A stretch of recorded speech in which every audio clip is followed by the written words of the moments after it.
Salam dalam kasih Kristus untuk Bapak Ibu Saudara semua jemaat dan simpatisan Gereja Kristen Indonesia dimanapun berada saat ini.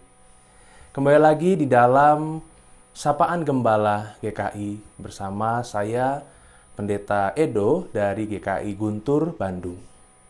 Bapak Ibu Saudara, memiliki relasi dengan Tuhan bisa dikatakan menjadi salah satu hal kunci dan hal penting di dalam kita merasakan kebahagiaan dalam hidup kita. Ya, mungkin sedikit banyak kita bisa setuju dengan pernyataan ini. Bahwa memiliki relasi yang baik dengan Tuhan, relasi yang dekat dengan Tuhan, merupakan salah satu bagian yang menghadirkan kebahagiaan di dalam kehidupan kita. Sehingga ketika kita menyadari bahwa kita memiliki relasi yang kurang baik dengan Tuhan, maka itu bisa menjadi awal dari sesuatu yang hilang dalam hidup kita. Nah, dalam konteks ada relasi yang baik, ya, atau katakanlah kita gunakan istilah relasi yang sehat dengan Tuhan, maka tentu ada relasi yang tidak sehat. Ya, di dalam konteks kehidupan kita saat ini ada istilah yang lumayan terkenal, Ibu Saudara. Ya, yang lumayan sedang agak sering digunakan, yaitu toxic relationship. Ya, toxic relationship. Yang kurang lebih punya arti bahwa ada sebuah hubungan, ada sebuah relasi yang toksik, yang tidak enak, yang meracuni, gitu ya. Sebuah relasi yang membuat kita tidak menyenangi relasi tersebut. Dan hal ini seringkali digunakan untuk menggambarkan bagaimana kehidupan kebanyakan orang yang menjalani relasi yang tidak menyenangkan itu. Ya, relasi di mana kita merasa dituntut, ya, kita merasa lebih banyak dirugikan. Nah, itulah toxic relationship.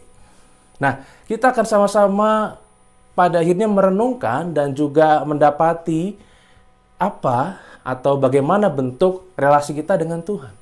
Apakah termasuk relasi yang sehat, relasi yang dekat, yang intim, yang baik, atau relasi yang tidak menyenangkan? Saya mengajak kita untuk melihat bagian Alkitab yang saya percaya sudah cukup kita kenal, yaitu dari kitab Yunus. Ya, Yunus pasal yang keempat. Sebenarnya kita bisa membaca secara utuh ya, ayat 1 sampai dengan 11, namun dalam kesempatan ini saya ingin mengajak kita membacakan ayat 1 sampai dengan ayat 4, lalu kemudian dilanjutkan ayat 10 sampai 11. Jadi kitab Yunus pasal 4, ayat 1 sampai 4 dan 10 sampai 11. Bagian ini di bawah judul Yunus belajar menginsyafi bahwa Allah mengasihi bangsa-bangsa lain. Tetapi hal itu sangat mengesalkan hati Yunus, lalu marahlah ia. Dan berdoalah ia kepada Tuhan, katanya, "Ya Tuhan, bukankah telah kukatakan itu ketika aku masih di negeriku?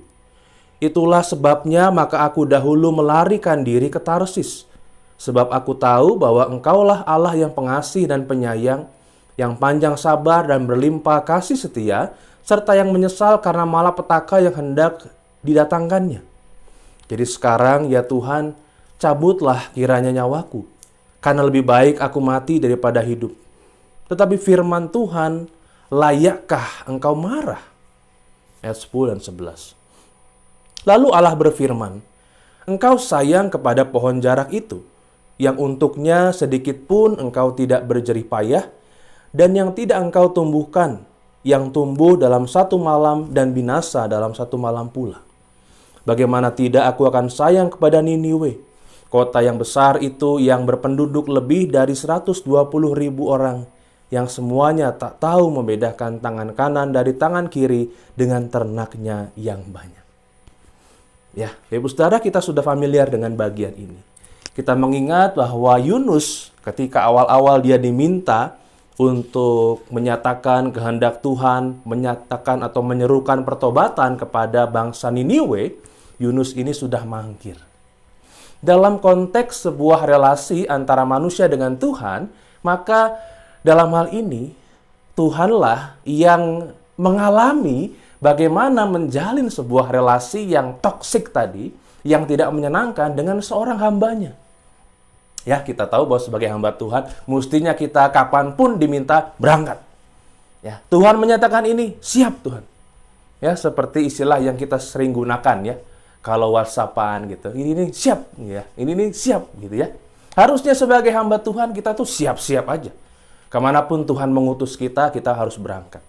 Tetapi Yunus yang dengan pemahamannya sendiri tentang bangsa Niniwe, lalu kemudian sempat menghindar, sempat menipu ya panggilan Tuhan itu.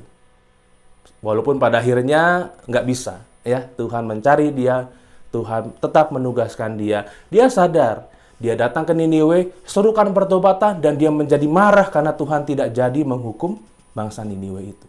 Ya, satu kisah yang cukup unik. Namun kita akan fokus di sini.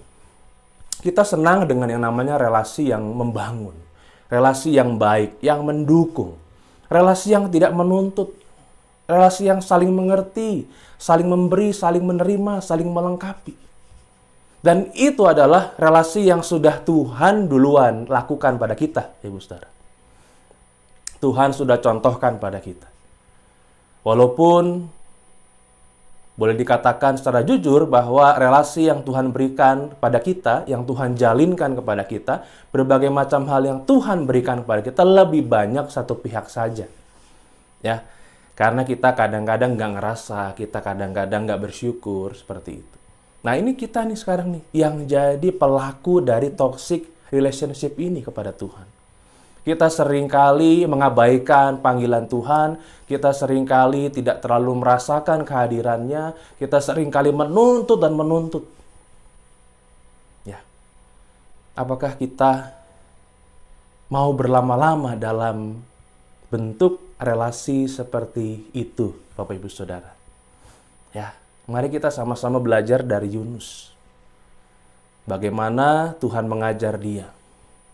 Tuhan mengajar dia, sebenarnya ini bukan hanya pelajaran tentang kenapa Tuhan begitu sayang pada bangsa Niniwe kalau Yunus saja sayang pada pohon jarak itu.